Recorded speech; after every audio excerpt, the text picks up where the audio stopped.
ನಮೋ ವೆಂಕಟೇಶಾಯ ವೆಂಕಟೇಶಾಯ.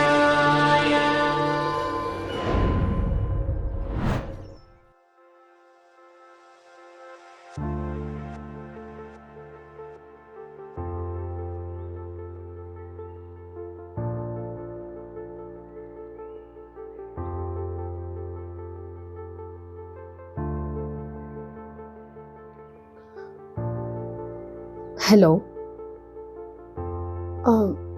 Okay.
Hey hi. Hi, ಹೇಗಿದ್ಯಾ? ಹೆಂಗಿದೆ ನೀನು? ಸೂಪರ್. ಬಾ ಕೂತ್ಕೊಳ್ಳೋಣ. ಎಸ್.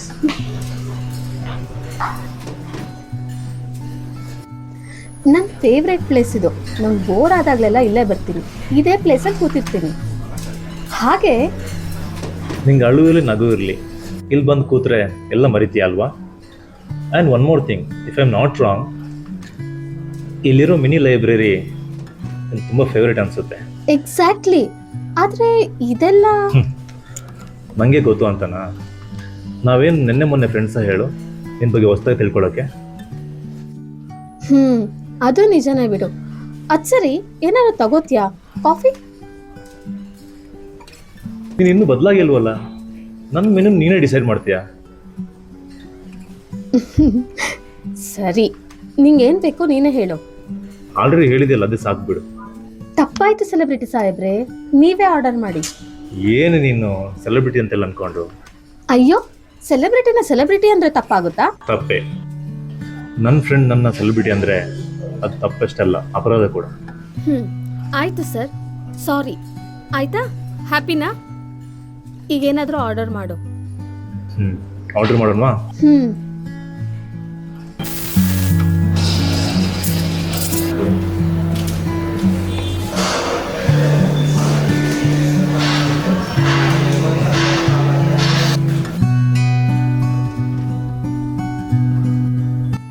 ಹೌದು, ನಿನ್ ಯಾವಾಗಲಿಂದ ಆಕ್ಟಿಂಗ್ ಮೇಲೆ ಇಂಟ್ರೆಸ್ಟ್ ಬಂತು? ನನಗೆ ಇಷ್ಟ ಇರಲಿಲ್ಲ, ಬಟ್ ಇವರು ಸುಮ್ಮನಾಗಿದ್ದಾರೆ. ಓ, ಹೋಗ್ಲಿ ಬಿಡು. ನೀನ್ ಅಂದ್ಕೊಂಡಿದ್ದೆ ಮಾಡ್ತಿದ್ಯಲ್ಲ.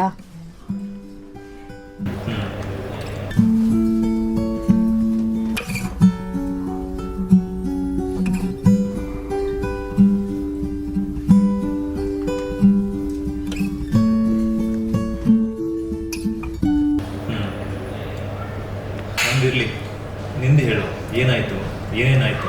ನಿಂಗೆ ಗೊತ್ತಲ್ವಾ, ನಾನು ಓದಲ್ಲಿ ನಿನ್ನಷ್ಟು ಚುರುಕಿಲ್ಲ. ನೀನು ಪಾಸ್ ಆಗ್ತಾ ಆಗ್ತಾ ಮುಂದೆ ಹೋದೆ, ನಾನು ಹಿಂದೆನೇ ಉಳ್ಕೊಂಡೆ. ಸುಮಾರು ದಿನ ಮನೇಲೆ ಕೂತ್ಕೊಂಡು ಬೋರ್ ಆಗ್ತಿತ್ತು ಅಂತ ಹಠ ಮಾಡಿ ಅಪ್ಪ ಅಮ್ಮನ ಒಪ್ಪಿಸಿ ಕಾಲೇಜಿಗೆ ಸೇರಿಕೊಂಡೆ. ಸ್ಟಾರ್ಟಿಂಗ್ ಯಾರೂ ಫ್ರೆಂಡ್ಸ್ ಇರಲಿಲ್ಲ, ಆಮೇಲೆ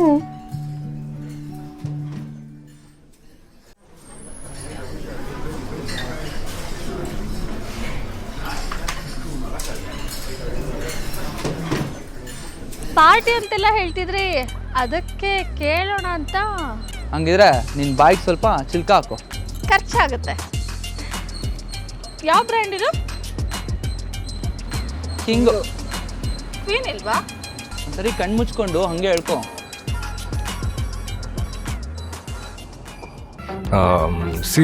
ಸಿರಿ ಅಲ್ಲ ನಿಮ್ಮ ಹೆಸರು? ತಗೊಳಮ್ಮ. ಪಿಜ್ಜಾನ ಬರ್ಗರ ಕೊಡಿಸ್ತೀಯಾ ಅಂದರೆ ಮಸಾಲೆ ಪುರಿಯಲ್ಲೇ ಮುಗಿಸ್ತಾ ಇದೆಯಾ? ಅದೆಲ್ಲ ತಿಂದೆ ಹಿಂಗಾಗಿರೋದು. ಸುಮ್ಮನೆ ತಿನ್ನು. ಯಾರಿದು? ನಾನೇನೆ ಬೆಳಿಗ್ಗೆ ದುಡ್ಡು ಬೀಳ್ಸ್ಕೊಂಡು ಹೋಗಿದೆ. ಅಲ್ಲ, ಹೇ ಸಿರಿ, ಥು.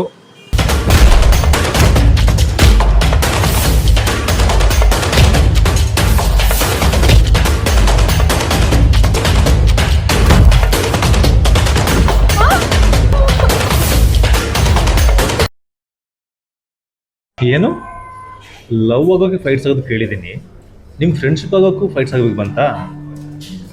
ನಿಜಾನೇ ಬಿಡು. ಈ ಬಜಾರ್ ಜೊತೆ ಫ್ರೆಂಡ್ಶಿಪ್ ಅಂದರೆ ಸುಮ್ಮನೆನಾ? ಯುದ್ಧನೇ ಆಗಿರುತ್ತೆ. ನೀನು ಮಾತಾಡೋಕ್ಕೂ ಚಾನ್ಸ್ ಕೊಟ್ಟಿರಲ್ಲ, ನಂಗೆ ಗೊತ್ತಿಲ್ವಾ? ಹಲೋ, ಯಾರು ಬಜಾರಿ? ಇವಾಗ ಯಾರು ಮಧ್ಯ ಮಾತಾಡ್ತಿರೋದು? ನಾನಾ ನೀನಾ? ನೀನೇ ನಂಗೆ ಮಾತಾಡಕ್ ಬಿಡ್ತಿದ್ಯಾ? ಆಯಿತು, ಮುನಿಸ್ಕೋಬೇಡ. ಆಮೇಲೆ ಏನಂತ ಹೇಳು. ನಾನು ಹೇಳಲ್ಲ. ಇವಾಗೇನು ಸಾರಿ ಕೇಳಬೇಕಾ? ಸಾರಿ ಹೇಳು. ಅದೆಲ್ಲ ಏನು ಬೇಡ ಬಿಡು, ಹೇಳ್ತೀನಿ. ಹೀಗೆ ನಾವು 3 ಜನದ ಫ್ರೆಂಡ್ಶಿಪ್ ಸ್ಟಾರ್ಟ್ ಆಯ್ತು. ಆಮೇಲೆ ಮಗ ಈಗೇನ್ ದಮ್ ಹೊಡಿಬೇಕಲ್ವಾ? ನಿನಗೆ ಐಸ್ ಕ್ರೀಮ್ ತಿನ್ಬೇಕಲ್ವಾ? ಮತ್ತೆ ನಡೀರಿ.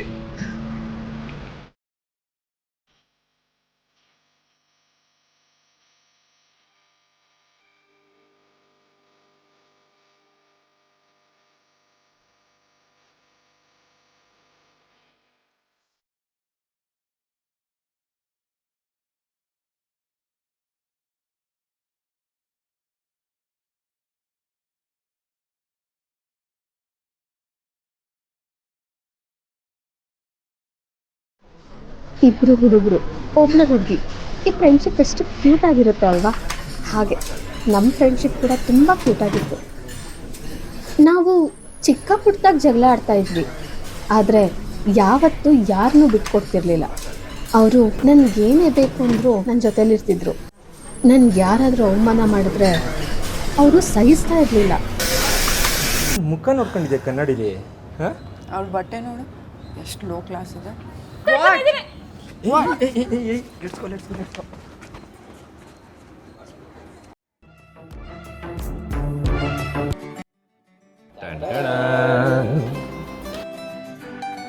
ಏನಿದು? ಹೇ, ಹೊಸ ಬಟ್ಟೆ ನನ್ಗ? ನೋಡು ಏನಂತ. ತುಂಬಾ ಚೆನ್ನಾಗಿದೆ. ಒಂದು ನಿಮಿಷ ಇರು, ನಿಂತ್ಕೋ. ನಿಂತ್ಕೋ ಹೇಳ್ತೀನಿ.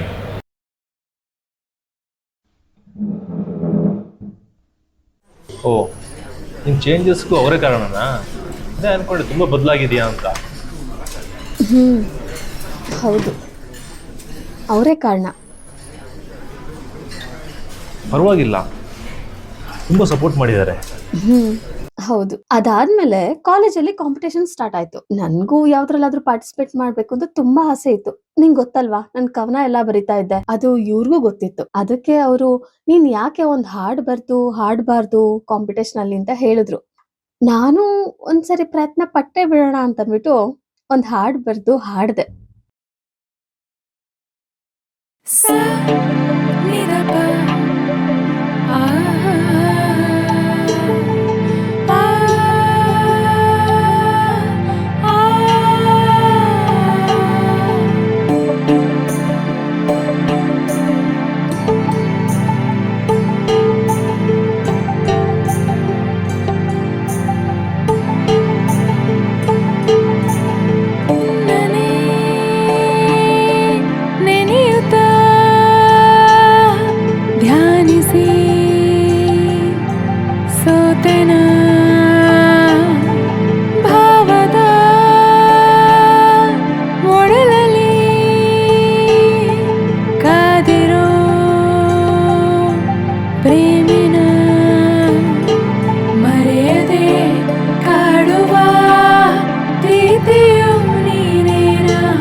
ಶ್ರುತಿ ತಪ್ಪಿದೆ ತಿಳಿದು ತಿಳಿದು ಹೇಗೆ ಇರಲಿನ ಹೇಗೆ ಇರಲಿನ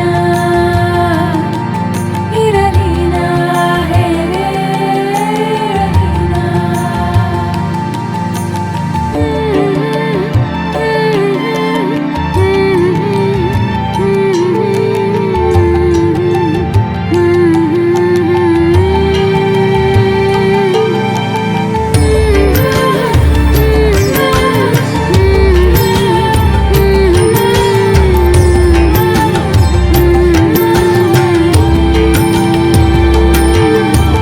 ನೋಡುತ್ತಾ ನಿನ್ನನೆ ಮರೆಯಲೇ ನನ್ನೇನಾ ಕಾಡುವ ಭಾವನೆ ಸಂಧಿಸಿ ಸೋದೇನಾ ಹಾಡಲು ಬಾರದ ಮೂಕಿಯಾದ ಆ ಕ್ಷಣ ಹೃದಯದ ಸತ್ತನು ಕೇಳಲಾದೆ ತಕ್ಷಣ ಇದು ಮಧುರ ಭಾವದ ಮೊದಲ ತೊದಲ ಅನುಭವ ಇರಲಿನ ಹೇಗೆ ಇರಲಿನ ಇರಲಿನ ಹೇಗೆ ಇರಲಿನ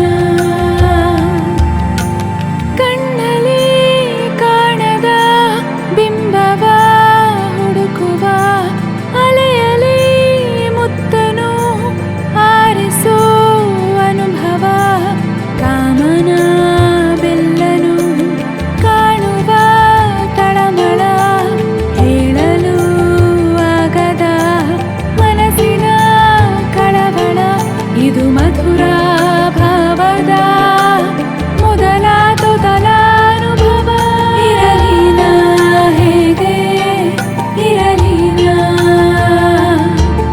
ಇರಲಿನ ಹೇಗೆ ಇರಲಿನ ಊಹೆಯೇ ಇದಾದರೆ ವಾಸ್ತವ ಮನೋಹರ ಕಣ್ಣಿಗೆ ಕಾಣದ ಗೆಳೆಯನೇ ನೀ ಸುಂದರ ಎದುರಿಗೆ ಬಾರೆಯ ಮನದಲ್ಲಿ ನಿಲುವೆಯ ನಿಂತು ನೀ ನೋಡೆಯ ನನ್ನನ್ನು ಈ ಕ್ಷಣ ಕಾಯುವೆ ಕಾಯುತ್ತ ಹಾಡುವೆ ಹಾಡುತ್ತ ನಲಿಯುವೆ ಕೊನೆ ತನಕ ಇರಲಿನ ಹೇಗೆ ಇರಲಿನ ಇರಲಿನ ಹೇಗೆ ಇರಲಿನ ಇರಲಿನ ಹೇಗೆ ಇರಲಿನ ಹೇಗೆ ಇರಲಿನ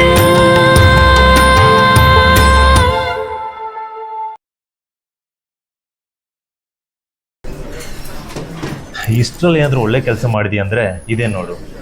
ಅಷ್ಟಕ್ಕೆ ಲವ್ ಸಾಂಗ್ ಬರೆಯೋ ರೇಂಜಿಗೆ ಲವ್ ಬಗ್ಗೆ ತಿಳ್ಕೊಬಿಟ್ಯಾ? ಗ್ರೇಟ್. ಆಮೇಲೆ ನಮ್ಮ ನಡುವೆ ಚಿಕ್ಕ ಪುಟ್ಟದಾಗಿ ಜಗಳ ಆಗ್ತಿತ್ತು, ಅದಾಗಲೇ ಸರಿ ಹೋಗ್ತಿತ್ತು. ಅಷ್ಟರಲ್ಲಿ ನಮ್ಮ ರಾಕಿ ವಿಕ್ಕಿ ಲೈಫಲ್ಲಿ ಲವ್ ಸ್ಟೋರಿ ಸ್ಟಾರ್ಟ್ ಆಗೋಗಿತ್ತು. ಅದೇ ಹೇಳಿದ್ದೆ ಅಲ್ವಾ, ವಿಕ್ಕಿಗೆ ಒಂದು ಅನ್ನೋನ್ ನಂಬರಿಂದ ಕಾಲ್ ಬರ್ತಿತ್ತು. ಆ ಕಥೆನೇ ಮುಂದುವರಿತಾ ಇತ್ತು.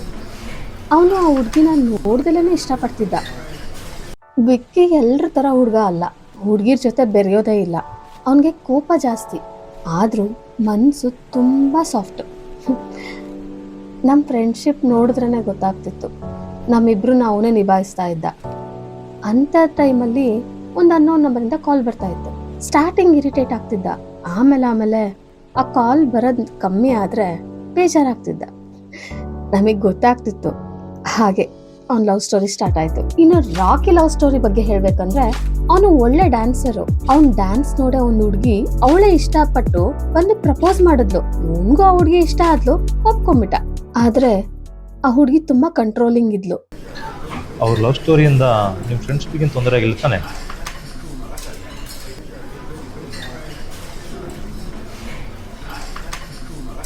ಇದರಿಂದಾನೆ ರಾಕಿ ನಮ್ಮ ಜೊತೆ ಬರೋದೇ ಬಿಟ್ಬಿಟ್ಟ. ನಾವಿಬ್ಬರು ಅವನ್ನ ತುಂಬ ಮಿಸ್ ಮಾಡ್ಕೊತಿದ್ವಿ. ಒಂದಿನ ರಾಕಿ ಅವ್ನ ಗರ್ಲ್ ಫ್ರೆಂಡ್ ಜೊತೆ ಇದ್ದಾಗ ನಾನು ಅಲ್ಲಿಗೆ ಹೋಗ್ಬಿಟ್ಟು ಗರ್ಲ್ ಫ್ರೆಂಡ್ ಬಂದಿದ ತಕ್ಷಣ ಫ್ರೆಂಡ್ಶಿಪ್ನ ಹಾಳು ಮಾಡ್ಕೋಬಾರ್ದು ಅಂತ ಅವನಿಗೆ ದೊಡ್ಡದಾಗಿ ಲೆಕ್ಚರ್ ಕೊಟ್ಟೆ. ಅಷ್ಟಕ್ಕೆ ಅವಳು ಕೋಪ ಮಾಡಿಕೊಂಡು ರಾಕಿಗೆ ಕಂಡೀಷನ್ ಹಾಕಿದ್ಲು. ನಿನಗೆ ನಾನು ಬೇಕಾ ಇಲ್ಲ ಅವ್ರು ಬೇಕಾ ಅಂತ ನೀನೇ ಡಿಸೈಡ್ ಮಾಡ್ಕೊ ಅಂತಂದ್ಲು. ವಾಟ್? ಈ ಹುಡುಗಿರೇ ಎಷ್ಟು ಅವ್ರು ಪಾಸಿಟಿವ್ ಫೀಲ್ ಆಗೋದಲ್ಲದೆ ಬೇರೆಯವ್ರ ಫ್ರೆಂಡ್ಶಿಪ್ ಕೂಡ ಹಾಳು ಮಾಡ್ತಾರೆ. ಹುಡುಗರೇನು ಕಮ್ಮಿನ ಈ ವಿಷಯದಲ್ಲಿ? ಅವನು ಅವಳನ್ನ ಕನ್ವಿನ್ಸ್ ಮಾಡ್ಬೋದಿತ್ತಲ್ವಾ? ಸರಿ, ನಾವಿಬ್ರು ಈ ವಿಷಯ ಜಗಳಾಡೋದನಕ್ಕೆ ಆಮೇಲೆ ಏನಾಯಿತು?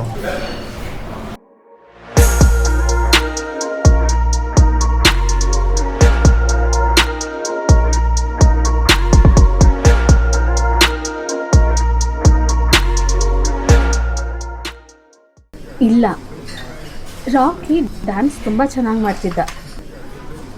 ಅದಕ್ಕೆ ಅವಳು ಅವನ್ನ ಇಷ್ಟಪಟ್ಟು ಪ್ರಪೋಸ್ ಮಾಡಿದ್ಲು. ಆದರೆ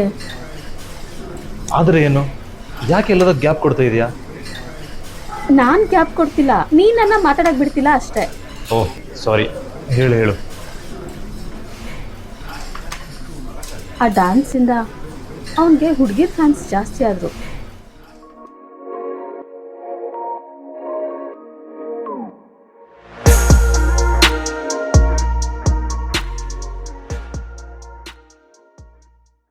ಒಂದು ನಿಮಿಷ, ಇದರಿಂದ ಅವನು ಬಿಟ್ಟೋದ್ಲು ತಾನೆ?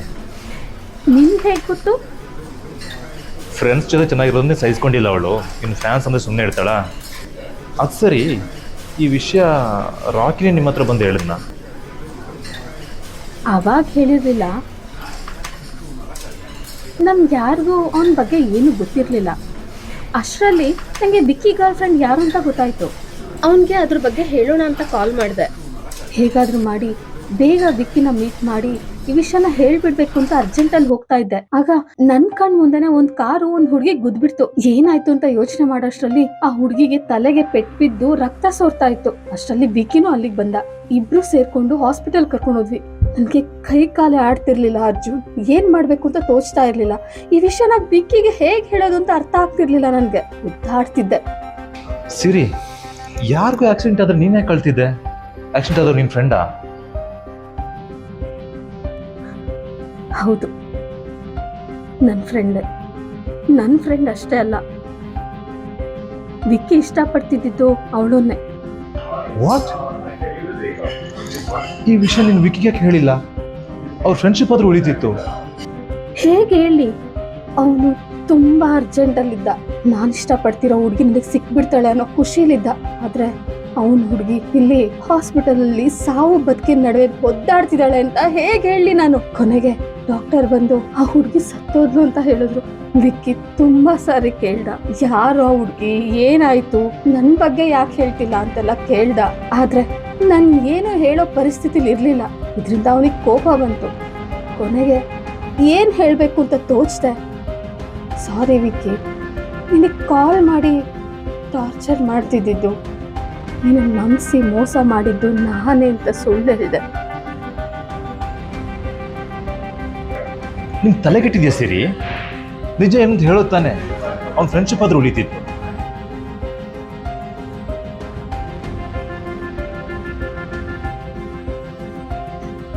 ಹೇಳೋ ಧೈರ್ಯ ಬರಲಿಲ್ಲ ನನಗೆ. ಅವನು ಏನಾಗ್ಬಿಡ್ತಾನೋ ಅಂತ ಭಯಪಟ್ಟೆ. ಆದ್ರೆ ಅಂದ್ಕೊಂಡಿದ್ದಕ್ಕಿಂತ ಜಾಸ್ತಿನೇ ಆಯ್ತು. ಅವನು ನನ್ನ ದ್ವೇಷ ಮಾಡೋದಕ್ಕೆ ಸ್ಟಾರ್ಟ್ ಮಾಡ್ದ.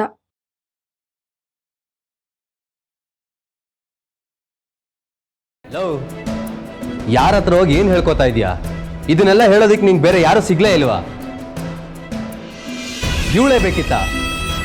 ಸ್ವಾರ್ಥಿ ಕಣೋ ಇವಳು. ನನ್ನಿಬ್ರು ಫ್ರೆಂಡ್ಸ್ ದೂರ ಆಗೋದ್ರು.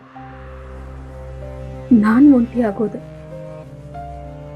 ಆದ್ರೆ ಅದೇ ಟೈಮ್ಗೆ ಚರಣ್ ನನ್ನ ಮಾತಾಡ್ಸೋಕೆ ಸ್ಟಾರ್ಟ್ ಮಾಡ್ದ. ನಂಗೆ ಸಮಾಧಾನ ಮಾಡ್ತಿದ್ದ, ಒಳ್ಳೆ ಫ್ರೆಂಡ್ ಆದ. ನನಗೆ ಅವನು ಇಷ್ಟ ಆಗೋಕೆ ಸ್ಟಾರ್ಟ್ ಆಯಿತು. ಆದರೆ ಏನು ಮಾಡಲಿ, ಅವನಿಗೆ ಗರ್ಲ್ ಫ್ರೆಂಡ್ ಇದ್ಲು. ಆದರೆ ಒಂದಿನ ಅವನ್ನೇ ಕೇಳಿದೆ. ಅವನು, ನೀನು ಅವಳನ್ನ ನನ್ನ ಗರ್ಲ್ ಫ್ರೆಂಡ್ ಅಂದ್ಕೊಂಡಿದ್ಯಾ? ಇಲ್ಲ, ಅವಳು ನನ್ನ ಇಷ್ಟಪಡ್ತಿದ್ದಾಳೆ, ನಾನು ಅವಳನ್ನ ಇಷ್ಟಪಡ್ತಿಲ್ಲ. ನನಗೆ ನೀನಂದ್ರೇ ಇಷ್ಟ ಅಂತ ಹೇಳ್ದ. ಅವನು ಹೇಳಿದ್ನ ನಂಬಿದೆ ನೀನು? ದಿನ ಬೆಳಿಗ್ಗೆ ಅವನೇ ಗುಡ್ ಮಾರ್ನಿಂಗ್ ಹೇಳಿ ಎಬ್ಬರಿಸ್ತಿದ್ದ. ನನ್ನ ಬಗ್ಗೆ ವಿಚಾರಿಸ್ಕೊಂತಿದ್ದ. ನಾನು ಟೈಮ್ ಸರಿಯಾಗಿ ತಿಂತೀನ, ಹುಷಾರಾಗಿದ್ದೀನ ಎಲ್ಲ ಕೇಳ್ತಿದ್ದ. ಇಂಟ್ರೆಸ್ಟಿಂಗ್. ಹಂಗಿದ್ರೆ ನಿನ್ನ ಲವ್ ಸ್ಟೋರಿ ಸ್ಟಾರ್ಟ್ ಆಗೋಯ್ತು. ಸ್ಟಾರ್ಟಿಂಗ್ ನೀನು ಅವನ ಬಗ್ಗೆ ಹೇಳಿದಾಗ ನಂಬಿಕೆ ಬರಲಿಲ್ಲ, ಬಟ್ ಇವಾಗ ಒಳ್ಳೆಯವನು ಅಂತ ಅನಿಸ್ತಾ ಇದೆ. ಆದರೆ ಒಂದಿನ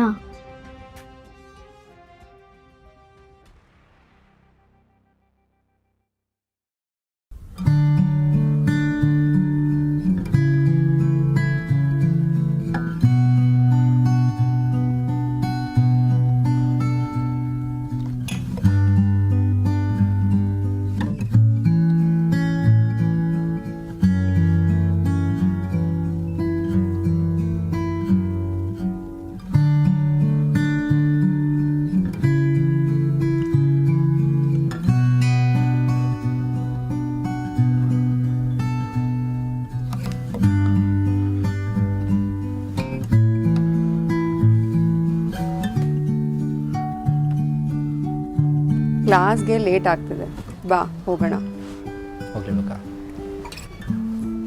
ಎಕ್ಸಾಮ್ಸ್ ಹತ್ರ ಬರ್ತಿದೆ, ನಿನಗೂ ಗೊತ್ತು ಎಜುಕೇಷನ್ ಮುಗಿಸಿ ನಾವಿಬ್ಬರು ಮದುವೆ. ಮರ್ತೋಗಿದೆಯಾ? ಹಲೋ, ನಾನೇನು ಮಾಡ್ತೀನಿ ಅದನ್ನ? ನೀನು ಮರ್ತೋಗಿದ್ಯಾ ಅಂತ ಹೇಳ್ತಾ ಇಲ್ಲ, ಜಸ್ಟ್ ನೆನೆಸ್ತಾ ಇದ್ದೀನಿ. ಸರಿ ನೋಡುವ.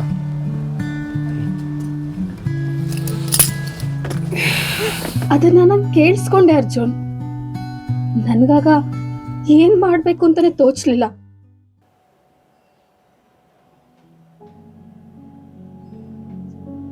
ಇದರಿಂದ ನಾನು ಡಿಪ್ರೆಷನ್ಗೆ ಹೋದೆ. ನನ್ನ ನೋಡಿ ಅಪ್ಪ ಅಮ್ಮನು ತುಂಬಾ ನೋವು ಅನುಭವಿಸ್ತಾ ಇದ್ರು.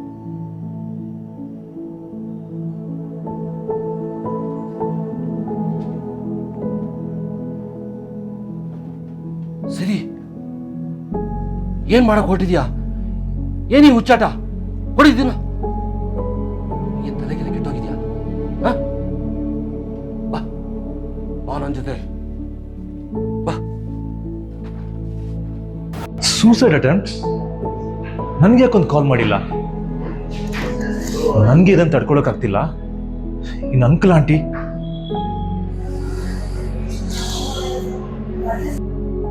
ನೀನ್ ಹೇಳಿದ್ ನಿಜ. ನಿಮ್ಗೆ ತಡ್ಕೊಳಕ್ಕಾಗ್ಲಿಲ್ಲ. ಪಾಪ ನಾನೇ ಪ್ರಪಂಚ ಅಂತ ಬದುಕ್ತಿದ್ದವ್ರು ಅವರು. ಇದರಿಂದ ಅಪ್ಪ ತುಂಬಾ ಕೊರಗ್ತಾ ಇದ್ರು. ಅಮ್ಮಂಗೆ ಅವ್ರಿಗೆ ಸಮಾಧಾನ ಮಾಡೋಕ್ ಆಗ್ತಾನೆ ಇರ್ಲಿಲ್ಲ. ಒಂದಿನ ಅಮ್ಮ ಬಂದು ಅಪ್ಪಂಗೆ ಹಾರ್ಟ್ ಅಟ್ಯಾಕ್ ಆಗಿದೆ ಅಂತ ಹೇಳಿದ್ರು. ಎದೆ ಇಟ್ಕೊಂಡು ಅಳ್ತಾ ಇದ್ದಾರೆ ಅಂತ ಹೇಳಿದ್ರು. ನನ್ಗೆ ಏನ್ ಮಾಡ್ಬೇಕು ಅಂತ ತೋಚ್ಲಿಲ್ಲ. ಡಾಕ್ಟರ್ ಕಾಲ್ ಮಾಡೋಣ ಅಂದ್ಕೊಳ್ಳೋಷ್ಟ್ರಲ್ಲಿ ಅವ್ರು ನಮ್ಮನ್ನ ಬಿಟ್ಟು ಹೊರಟೋಗ್ಬಿಟ್ಟಿದ್ರು.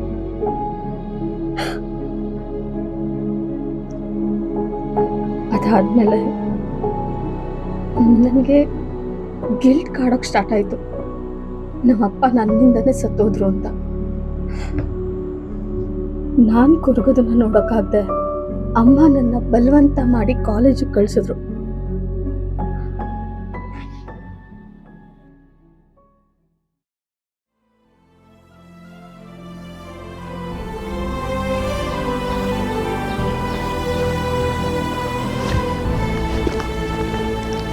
ಸರಿ, ಅವಳನ್ನು ಬಿಟ್ಟು ಹೊರಡೋದು ನನ್ನ ಪ್ರೀತಿ ಅವಳಿಗೆ ಅರ್ಥನೇ ಆಗಲಿಲ್ಲ. ನಾನು ತುಂಬ ಚೆನ್ನಾಗಿ ಅರ್ಥ ಮಾಡ್ಕೊಂಡಿರೋಳು ನೀನು. ನನ್ನ ನೋವೆಲ್ಲ ನಿನ್ನ ಹತ್ರ ಹೇಳ್ಕೊಳ್ಳೋಣ ಅಂತ ಬಂದೆ, ಆದರೆ ನೀನು ದೇವ್ರು ಒಂದ್ ಮಾತು ಹೇಳ್ತಾನಂತೆ, ಸತ್ತಿರೋರೆಲ್ಲ ನೆಮ್ಮದಿಯಾಗಿರಿ, ಬದುಕಿರೋರೆಲ್ಲ ಸಾಯಿರಿ ಅಂತ.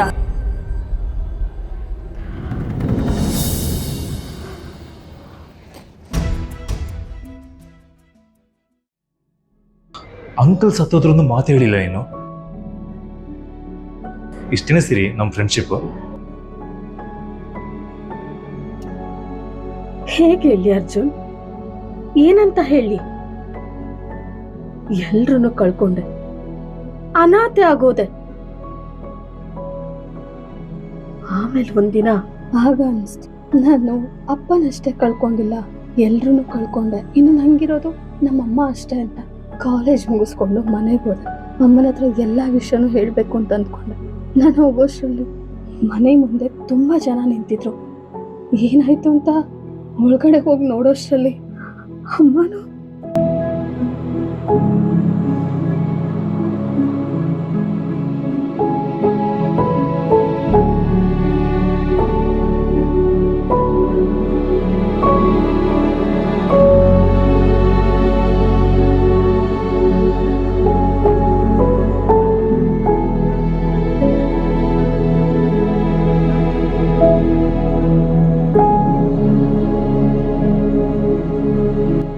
ಅಂಕಲ್ ಸತ್ತಿರೋದು ಅಷ್ಟೇ ಹೇಳಿಲ್ಲ ಅನ್ಕೊಂಡೆ, ಬಟ್ ಇಷ್ಟೆಲ್ಲ ನಡೆದಿದ್ರು ಅನಾಥೆ ಆಗೋದು, ಆದ್ರೆ ಸಾಯ್ಬೇಕು ಅಂತ ಅನಿಸ್ಲಿಲ್ಲ.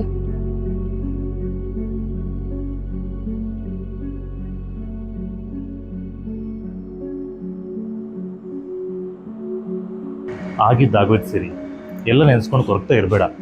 ನೀನೆಲ್ಲ ಫೀಲಿಂಗ್ಸ್ ಸುಟ್ಟಾಕ್ಬಿಡು, ಹೊಸ ಜೀವನ ಶುರು ಮಾಡು, ನಿಂಗೆ ಒಳ್ಳೆ ಭವಿಷ್ಯ ಇದೆ.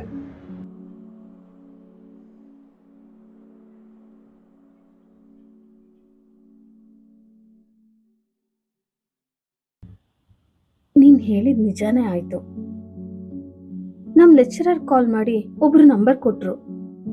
ಅವ್ರಿಗೆ ಕಾಲ್ ಮಾಡಿದ್ದಕ್ಕೆ ಅವ್ರು ನಂಗೊಂದು ಅಡ್ರೆಸ್ ಕೊಟ್ಟು ನನಗ್ ಬರೋಕ್ ಹೇಳಿದ್ರು. ಅವ್ರು ನನ್ಗೊಂದು ಸಾಂಗ್ ಕೊಟ್ಟಿದ್ದಾರೆ, ಅವ್ರಿಗೊಂದು ಸಾಂಗ್ ಮಾಡ್ಕೊಡ್ಬೇಕಂತೆ. ಅಷ್ಟರಲ್ಲಿ ನನಗ್ ನೀನ್ ಕಾಲ್ ಮಾಡ್ದೆ. ನಿನ್ನ ಹತ್ರ ಎಲ್ಲಾ ವಿಷಯ ಹೇಳ್ಕೋಬೇಕು ಅಂತ ನೋಡು, ನಿನ್ ಮುಂದೆ ನಾನು ಹೀಗೆ ನಿಂತಿದ್ದೀನಿ. ಗ್ರೇಟ್, ಕೊನೆಗೂ ಹಿಂಗಾದ ನಂಗೆ ವಿಷಯ ಗೊತ್ತಾಯ್ತಲ್ಲ. ಅದು ಸರಿ, ನಿನ್ನ ನೆಕ್ಸ್ಟ್ ಸಾಂಗ್ ಯಾವುದು? ಸಾಂಗ್ ಲಿರಿಕ್ಸ್ನ ನೀನೇ ಹೇಳ್ಕೊಟ್ಟೆ ಅಲ್ವಾ? ಲಿರಿಕ್ಸಾ? ನಾನಾ? ನಂಗೆ ಲಿರಿಕ್ಸ್ ಎಲ್ಲಿ ಬರುತ್ತೆ? ನಾನು ಆ್ಯಕ್ಟರ್ ಅಷ್ಟೇ, ಲಿರಿಕ್ಸ್ ಇಷ್ಟಲ್ಲ. ಈಗಷ್ಟೇ ನೀನೇ ಹೇಳ್ದೆ ತಾನೆ, ಏನು? ಸುಟ್ಟಾಕು ನಿನ್ನ ಫೀಲಿಂಗ್ಸ್ನ, ಮುಂದೈತೆ ನಿನ್ನ ಜೀವನ ಅಂತ. ಬಿಟ್ಟೋಗಿರೋ ಪ್ರೀತಿಗೆಲ್ಲ ನಿನ್ ಹಾರ್ಟೇ ಗೋಲ್ಕನ್ನು, ಸತ್ ಹೋಗಿರೋ ಕನಸಿಗೆಲ್ಲ ನಿನ್ ಮೈಂಡೇ ಹೆವೆನ್ನು. ಒಬ್ಬರು ಜನರಿಗೆಲ್ಲ ಬೇಡ ಬಸ್ ಸ್ಟ್ಯಾಂಡು, ನಿನಗಾಗಿ ಬರೋದಿಲ್ಲ ಯಾವಾಗ್ಲೂ ಎಲ್ರೂ. ಹೇ ಸುಟ್ಟಾಕು ಎಲ್ಲ ಫೀಲಿಂಗ್ಸ್ನ, ಹೇ ಮುಂದೈತೆ ನಿನ್ನ ಜೀವನ. ಹೇ ಸುಟ್ಟಾಕು ಎಲ್ಲ ಫೀಲಿಂಗ್ಸ್ನ, ಹೇ ಮುಂದೈತೆ ನಿನ್ನ ಜೀವನ. ಪ್ರೀತಿ ಅಂತ ಹಿಂದೆ ಹೋಗಿ ಹೊಡಿಬೇಡ ಸಲಾಮು, ನಿನ್ನ ನೋವಿಗಿಲ್ಲಿ ಯಾರು ಹಚ್ಚೋದಿಲ್ಲ ಮುಲ್ಲಾಮು. ಸಾಯ ತನಕ ಮಾಡಬೇಕು ಹಾರ್ಟ್ ಅನ್ನು ತಾಲೀಮು, ನಿನಗಾಗಿ ಬರಲ್ಲ ಯಾವಾಗ್ಲೂ ಎಲ್ರೂನು. ಲವ್ ಫೇಲ್ಯೂರ್ ಅಂತ ಹೊಡಿಬೇಡ ಗಾಂಜಾ, ಟೈಮ್ ಸರಿ ಇಲ್ಲ ಅಂದ್ರೆ ಸಿಗುತ್ತೈತೆ ಮಾಂಜಾ. ಅಷ್ಟೇ ಅಲ್ಲ, ಇನ್ನೂ ಇದೆ ಕೊನೆ ತನಕ ಮಜಾ. ಇಷ್ಟೆಲ್ಲ ಬೇಕಾ ನಿಂಗೆ? ಬುದ್ಧಿ ಇಲ್ವ ರಾಜಾ? ಹೇ ಸುಟ್ಟಾಕು ಎಲ್ಲ ಫೀಲಿಂಗ್ಸ್ನ, ಮುಂದೈತೆ ನಿನ್ನ ಜೀವನ. ಹೇ ಸುಟ್ಟಾಕು ಎಲ್ಲ ಫೀಲಿಂಗ್ಸ್ನ, ಮುಂದೈತೆ ನಿನ್ನ ಜೀವನ.